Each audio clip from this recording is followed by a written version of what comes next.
তাহলে নাটকের রিহার্সাল শুরু করে দিই। হ্যাঁ, দেরি করে লাভ কি, রিহার্সাল শুরু করে দাও। হ্যাঁ, খোকন দাঁড়া। এদিন ভাই পড়েন। চাইলে সবকিছু হয় না নায়ক মশাই। চাইলেই সবকিছু হয় না নায়ক মশাই। মিয়ানানধারী ওই তোর শয়তান বদমাইশ গুলা যতই গরিবের উপর অত্যাচার করুক না কেন, গরিবের মুখ ওরা কোনোদিনই বন্ধ করতে পারবো না। মাথা গরম করো না তো। আরে ভাগনা, মাথা গরম করো না। প্লিজ মামা, আমাকে ছেড়ে দাও। মামা আমাকে ছেড়ে দাও। ওই চিকনার বাচ্চাটাকে আমাকে একটু সাহায্য করতে দাও। এখানে এখানে ঠান্ডা মাথায় বসো তো, তুমি একটু বসো। হ্যাঁ, বসেন বড় মেয়ে। ড্যাডি, তুমি যদি ওদের বিচার করতে না পারো তাহলে প্লিজ ওই দায়িত্বটা তুমি আমাকে দাও। আমি ওদের ঘর বাড়িতে আগুন লাগিয়ে সবকিছু ছাই করে ফেলবো। আস্তে ভাগনা, আস্তে। কথায় বলে প্রতিবেশীর ঘর আগুন দিয়ে পোড়াতে চাইলে শেষে নিজের ঘরে আগুনে পড়ে যায়। প্রতিবেশী? তুমি কাকে প্রতিবেশী বলছো মামা? ওই চাকরের ছেলেটাকে? আরে বাড়ির সামনে বাড়ি হলে তাকেই তো প্রতিবেশী বলে। ঠিক বলছেন। কিন্তু বড় মিয়া, আপনার মতো সর্বভোগ থাকতে ওই জমি সুমনের হলো কি করে? আর বলো না মতলব, ওর দাদা মরার আগে দেনা শোধ করে জমিটা ছাড়িয়ে নিয়ে গেছে, আর লিখে দিয়ে গেছে ওই মেত্তাবেজ নাতিটাকে। নাতিটা কিছু না করলে তো গ্রামে আর থাকা যাবে না। সেদিন গায়ের সমস্ত চাষাদের সামনে আপনাকে আর টমিকে, মামা, হ্যাঁ টমি না, আই এম জামি। সরি, জেমিকে অপমান করেছে। আজ আপনার ঘরের সামনে নাট্যশালা খুলে দিন রাত আপনাকে গালাগাল করছে। আপনি ওই শয়তানটাকে ঘাড় ধরে বের করে দিচ্ছেন না কেন? ওর নিজের জায়গা থেকে কি করে ওকে উৎখাত করি? জমির কাগজপত্র সব তো ওর নামে। জায়গা ওর নামে হলে কি হবে? আপনার মনে নেই মোবারকের মেয়ের অসুখের সময় আপনি ওকে 30,000 টাকা ধার দিয়েছিলেন? ওই টাকাটার জন্য মোবারকের উপর চাপ দিয়ে টাকা দিতে না পারলে জমির দলিল নিয়ে নেবেন। কিন্তু জমি যদি না দেয় তাহলে তো আরো ভালো হলো। সুমনকে, মানে ওই বেয়াদবটাকে আপনার বাড়িতে চাকর হিসেবে রেখে দেবেন। ওদের বোঝাবেন যে ওর পারিশ্রমিক দিয়ে বাকি টাকা শোধ হবে। ব্যাস, একবার যদি মিয়া বাড়িতে সুমন চাকর হয় তাহলে টাকা উসুল হয়ে গেল, আবার চাকরের সাইনবোর্ড গলায় ঝুলে গেল। তখন সুমন ওর বাপের মতো আপনার পিছনে ঘুরঘুর ঘুরঘুর করবে। সুমন, তুই আর না করিস না বাবা, জমিটা মিয়া সাহেবের নামে লিখে দে। ওই জমি তো দূরের কথা, এক ফুটো মাটিও সে পাবে না। পাগলামি করিস না বাবা, মিয়া সাহেবের অনেক ক্ষমতা। হয় টাকা, নয়তো জমি দিতে না পারলে ওরা আমাদের ভিটামাটি ছাড়া করবে। মা, তুমি জানো না ওই মিয়া সাহেবের জিব্বা কত লম্বা? ওর বাড়ির পাশে আমাদের ছোট্ট জমিটা দেখে মিয়া সাহেবের জিব্বায় পানি এসেছে। ভাবছে চাইলেই আমার বাবা ওনার হাতে জমিটা তুলে দেবে।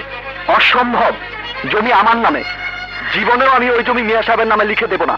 শোন, বড় লোকদের সঙ্গে জিত করলে গরিবের ঘর পুরো ছাই হয়ে যায়।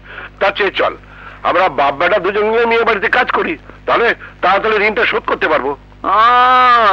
এবার বুঝেছি মিয়ার মাথা থেকে কিসের চাল বেরিয়েছে। মা, বুঝেছ? মিয়া আমাকে তার বাড়ির চাকর বানাতে চায়। ওনাকে বলে দিও বাবা, এই কাজ আমাকে দিয়ে জন্মও সম্ভব হবে। ঠিক আছে ঠিক আছে ঠিক আছে, আমি ওদের টাকা শোধ না করতে পারলে মিয়া আমার বিরুদ্ধে মামলা করবে। আমি সাফ সাফ বলে দেবো, আমার কাছে কোনো টাকা পয়সা নেই, দরকার হলে আমার কোমরে দড়ি বেঁধে নিয়ে যান আপনি। মা, তুমিও শুনে রাখো, বাবা যদি জেলে যায় তাহলে তার সাথে সাথে আমিও জেলে যাব, কিন্তু ওই মিয়ার বেটাদের খুন করে তারপর জেলে যাব। তুই মানুষ খুন করবি? এই তুই মানুষ খুন করবি? দেখো মমতা, তোমার ছেলে কি বলছে তো? তুমি থামো তো।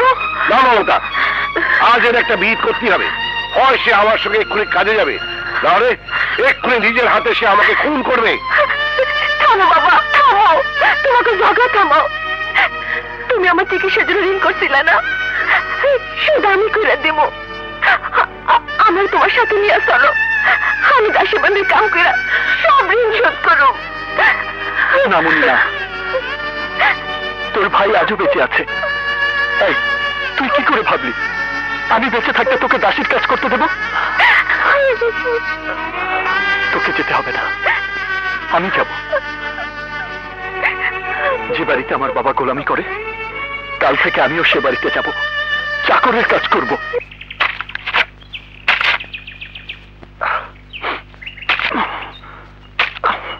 তুমি কোনো চিন্তা করো না ড্যাড, আমি দেখছি। এই চাকরের বাচ্চা, শোন, বাগানের বড় বড় গাছগুলো কেটে সব লাকড়ি বানিয়ে বাড়িতে দিয়ে আসবে। তাড়াতাড়ি গাছ কাটা শেষ কর, গাড়ি নিয়ে তোকে আবার ধান আনতে হবে। আয়।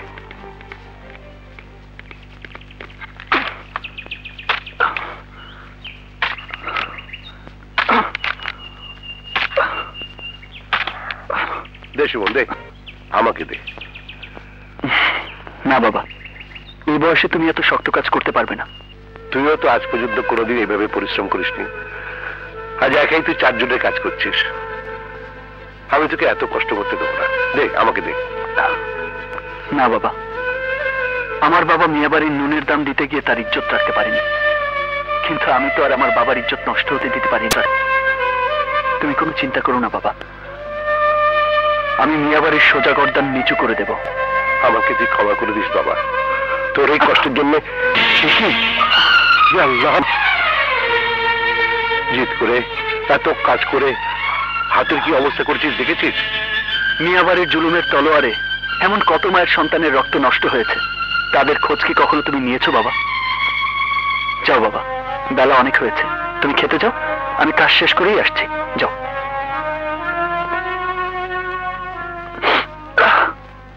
কি বললে? আমাদের রানী বাড়ি আসছে? হ্যাঁ ড্যাডি, রানী টেলিফোন করেছিল, আজই নাকি ওর কলেজের শেষ দিন। কখন আসছে? কিসে আসছে? তোমার মেয়ে আগামীকাল সকালে ট্রেনে আসছে। বেগম, কি ব্যাপার, কি হয়েছে? তোমার মেয়ে রানী কাল সকালে ট্রেনে আসছে। তাই নাকি? জেমি, ম্যাম, তুই তাহলে সকাল সকাল গাড়ি নিয়ে স্টেশনে চলে যাস? ও মা, তুমি জানো না আমার টমি অসুস্থ, আমার টমির কানে ব্যথা, আগামীকাল ডাক্তারের সাথে আমার অ্যাপয়েন্টমেন্ট, আমাকে ওখানে যেতে হবে। আসি ড্যাড। চমে চমে। তাহলে কে যাবে? চিন্তার কিছু নেই, আমি সুমনকে দিয়ে জিপ পাঠিয়ে দিব রানীকে আনার জন্য।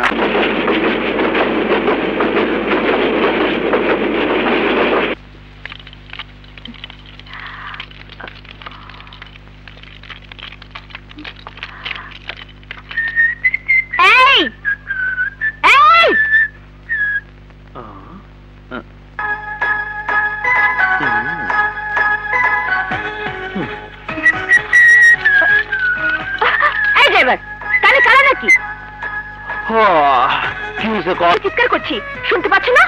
জিনা পাইতাছি না। আজকালকার দিনে এই কইয়া ডাকলে মানুষ তো দূরের কথা, কোনো গরু ছাগলও সাড়া দিব না। শাট আপ, চাকরিতে নিশ্চয়ই নতুন, জানো আমি কে, কার সাথে তুমি বেয়াদবি করছো? মাল উঠাতে প্ল্যাটফর্মে গেলে না কেন? চুপ করে আছো কেন? উত্তর দাও, উত্তর দাও। আমি আর উত্তর দিয়া কি লাভ? আপনার গলার আওয়াজ যে উষা, একলাই যথেষ্ট। আমি আওয়াজ দিলে মানুষে ভাববো স্বামী স্ত্রী ঝগড়া করতেছে। ইউ রাস্কেল, মনে হচ্ছে তোমার অনেক চর্বি জমে গেছে। হ্যাঁ, আপনাদের মহলে তো চাকর বাকরের জন্য রোজ খাঁটি গাওয়া ঘি দিয়া পোলাও কোরমা রান্না হয়, তাই চর্বি একটু বেশি জমছে। বেশি কথা না বলে লাগেজ গাড়িতে উঠাও। এমন মিষ্টি করে কুলিতে হয়।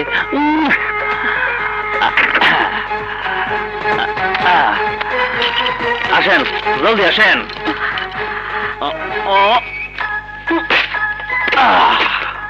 ওঠেন ওঠেন ওঠেন।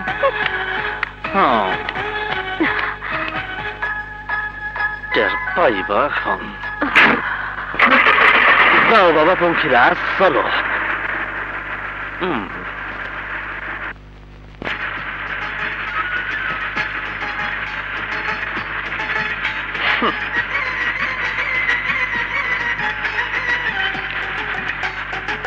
বাবা, দিমাগের জ্বালায় আর বাঁচি না।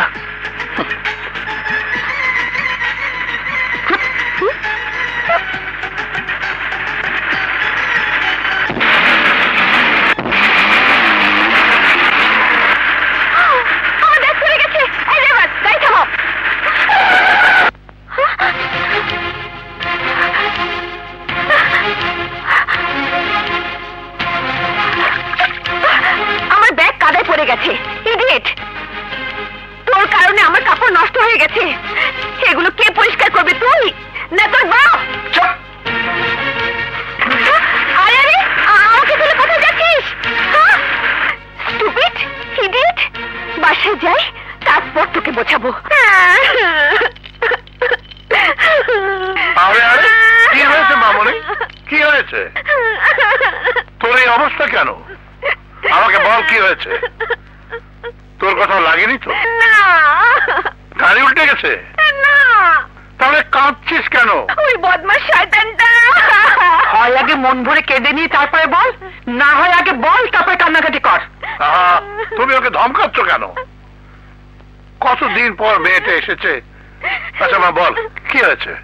তোমার এই নতুন ড্রাইভার ইডিয়েটটা এমন ভাবে গাড়ি চালিয়েছে যে আমার ব্যাগ কাদায় পড়ে গেছে, আর ওটা উঠে দিকে আমিও পড়ে গেছি। আমার সব কাপড় কাদায় নষ্ট হয়ে গেছে। রানী, ভাইয়া 1 মিনিট। এই বাবুল, তুই টমিকে নিয়ে আমার বিছানায় শুয়ে দিবি। যাই কেন ভাইয়া, তুমি এই বদমাশ ড্রাইভারটাকে ছাড়বে না। দেখো আমার কি অবস্থা করেছে। আমি তোকে কথা দিচ্ছি, ওই বেয়াদবটাকে আমি মেরেই ফেলবো। আস্তে আস্তে, বোনের জন্য যখন এতই দরদ, তখন নিজে স্টেশনে গেলে না কেন? বোনকে বাদ দিয়ে তখন তো কুকুর নিয়ে পাগল ছিলে। বোনকে বাসায় আনার চাইতে কুকুরকে ডাক্তার কাছে নিয়ে যা তোমার অনেক জরুরি ছিল। আর এখন সুযোগ পেয়ে খুব ভাইগিরি দেখাচ্ছ। আর তোমাকে বলি রানী, কতবার বলেছি মানুষের সাথে একটু ভালো ব্যবহার করো। আমি সুমনকে চিনি, ও একটু রাগী, কিন্তু খুব ভালো ছেলে। ওকে নিশ্চয়ই তুমি রাগিয়েছো। বলো, কি বলেছো তুমি ওকে? কিছুই না।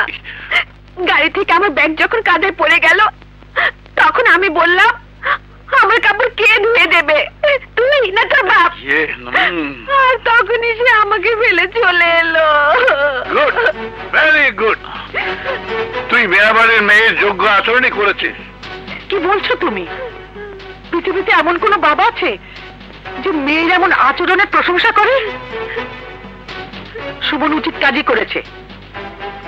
রানীর আচরণের জবাব সে নিজেই দিয়েছে। বেগম, যে আমার মেয়ের এই হাল করেছে, তুমি তার পক্ষ নিচ্ছ? মেয়াবাড়ির ইজ্জত যে বেইজ্জত করেছে, তাকে আমি এমনি ছেড়ে দেবো? মোবারক।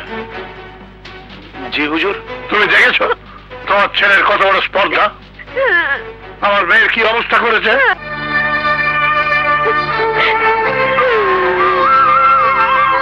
হুজুর, আমার ছেলে বয়সের তুলনায় রাগটা একটু বেশি।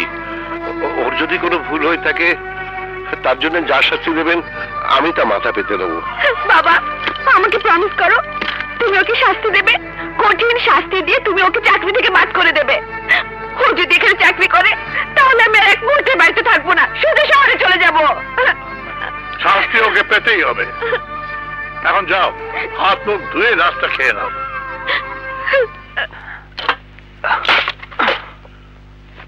তোর উপরে আস্থা রেখে রানীমাকে তোকে আনতে স্টেশনে পাঠালো, আর তুই তার সঙ্গে চরম বেয়াদবি করলি। এই মিয়া বাড়ির পুরুষদের সঙ্গে ভালো ব্যবহার করিস না, তাই বলে মেয়েদের সঙ্গে ভালো আচরণ করতে পারিস না? যার আচরণ ভালো তার সাথেই ভালো ব্যবহার করা যায়। এই কাপড়গুলো তোর জন্য নষ্ট হয়েছে, তুই ধুয়ে দিবি।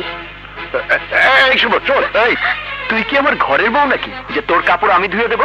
নিজে ধুতে পারিস না? কি? জি। কি? আরে হ্যাঁ, নিজের কাপড় নিজে ধো।